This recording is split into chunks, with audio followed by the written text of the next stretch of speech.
ನಾವೀಗ ಧರ್ಮಸ್ಥಳ ಫೈಲ್ಸ್ ಅಂತ ಹೇಳಿ ಒಂದು QR ಕೋಡ್ ಅನ್ನು ಮಾಡಿದ್ದೇವೆ.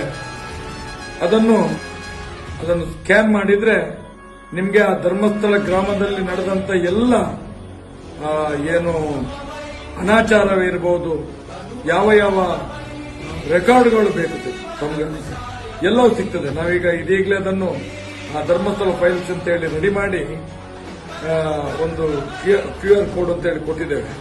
ಈಗ ಒಂದು 5% ನಾವು ಅದರಲ್ಲಿ ಹಾಕಿದ 5% ಅಂತ ಹೇಳಿದ್ರೆ ನಿಮಗೆ ಶಾಕ್ ಆಗ್ಬೋದು. 5% ಅಲ್ಲಿ ಏನಿದೆ ಅಂತ ಹೇಳಿ ಅಂತ ಇನ್ನೂ 95% ಹಾಕ್ಲಿಕ್ಕೆ ಬಾಕಿ ಇದೆ. ಅದನ್ನು ಕೂಡ ನೀವು ನೋಡ್ತಾ ಹೋದ್ರೆ ನಾವು ಮುಂದಕ್ಕೆ ಅದನ್ನು ಆಡ್ ಮಾಡ್ತಾ ಹೋಗ್ತೇವೆ. ಏನೇನು ಅಪರಾಧದ ಜಗತ್ತು ಆ ಧರ್ಮಸ್ಥಳದ ಗ್ರಾಮದಲ್ಲಿ ನಡೆದಿದೆ ಅನ್ನುವಂಥದ್ದು. ಅದಕ್ಕೋಸ್ಕರ ಈ ಒಂದು ಅನುಕೂಲತೆಯನ್ನು ಎಲ್ಲರೂ ಸದುಪಯೋಗ ಪಡ್ಕೊಳ್ಬೇಕು. ಎಲ್ಲಾ ದಾಖಲೆಗಳು ನಿಮಗೆ ಸಿಗ್ತದೆ. ಹೋರಾಟದಿರ್ಬೋದು, ಡಾಕ್ಯುಮೆಂಟ್ಗಳಿರ್ಬೋದು, ಏನೇನು ಅಲ್ಲಿ ನಡೆದಿದೆ ಎಲ್ಲವನ್ನು ಇಡೀ ಸಮಾಜಕ್ಕೆ ಬಿಚ್ಚಿಡುವಂತ ಕೆಲಸವನ್ನು ನಮ್ಮ ಧರ್ಮಸ್ಥಳ ಫೈಲ್ಸ್ನಲ್ಲಿ ನಾವು ತೋರಿಸಿಕೊಟ್ಟಿದ್ದೇವೆ.